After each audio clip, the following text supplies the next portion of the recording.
Hello, you're listening to Everyday Superpower, a place about nonverbal communication and body language, how to read someone just by observing them. We keep it nice and simple, get straight to the point, and without further ado, let's get into it. So click like, click subscribe, and if you are interested in anything that's mentioned, feel free to leave a comment. Today, we're talking about going pale-faced, okay? So your complexion turning white. Right, so if you see this in somebody else, or if you see this within yourself, you can understand as to what may be triggering this reaction and what it means. Okay, so this can happen in real time. So as you're speaking to someone and you say something, it may trigger this response, although maybe even momentarily, and you'll be able to observe as to why this is happening. Or if you see somebody who's looking ghostly pale, whose baseline behavior isn't of that standard, you can understand why it's happening. All right, so the surface of the skin will lose its color and potentially appear gray. Okay, and this is indicative of one experiencing negative emotions. All right, so this is an automatic process. It can't be feigned, can't be faked. Well, within reason, maybe some people can, but I've never come across that. Right, so let's have a look and ensure that it's not a concealer or makeup of such to hide negative effects. Let's have a look at the baseline of the skin tone and see it happen in real time, right, to really ensure that we know what's going on before trying to assist in any sort of assistance when it comes to the potential emotional turmoil that individual is experiencing, right? What happens is when an individual is scared or frightened, it triggers their limbal system, right? And what happens is the blood rushes from the face and other places into the core around the internal organs and flushes down into the legs. Okay, so the individual is prepared to run. It's a flight response. Okay, this will happen during a freeze response and even a fight response, but the message it's sending is that we need this blood to be in the right place to ensure we can really pump the right muscles. Okay, happens in real time, as I said.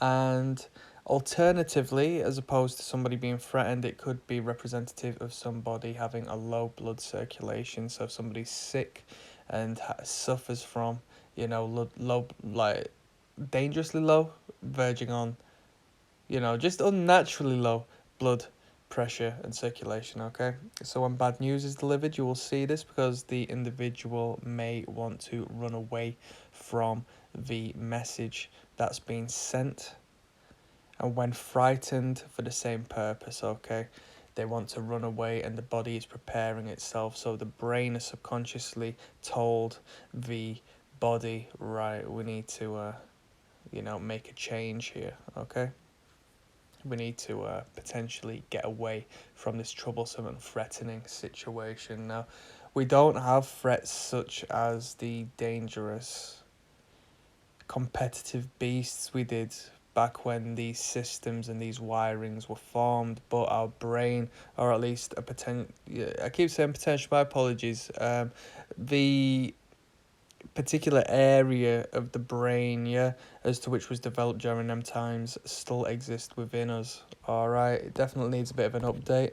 It's a battle between the conscious and the animalistic for most parts when it comes to this body language and observing the wiring of these behaviors. So the brain is still approaching bad news and, the potential of hearing bad news as a life threatening situation, okay, even though it might not be, but the body will still act in the same way, right?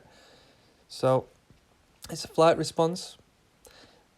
The fear will draw blood from the periphery of the body and will divert it to the major muscles, as said, including the legs and the core section.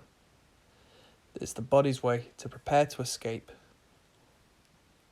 an aggressive challenge. Now, the aggression might not be physical, but it might be perceived as such. All right, so aggressive mentally, aggressive as an assault on the mind of the individual, okay?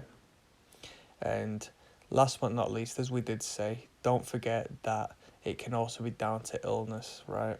As the body loses its ability to keep a proper blood flow because that body might need to focus the energy on other things, all right? So hopefully this was understandable for a start, and hopefully it was informative and you learnt something. Click like, click subscribe, and feel free to keep in touch. Thanks. Bye.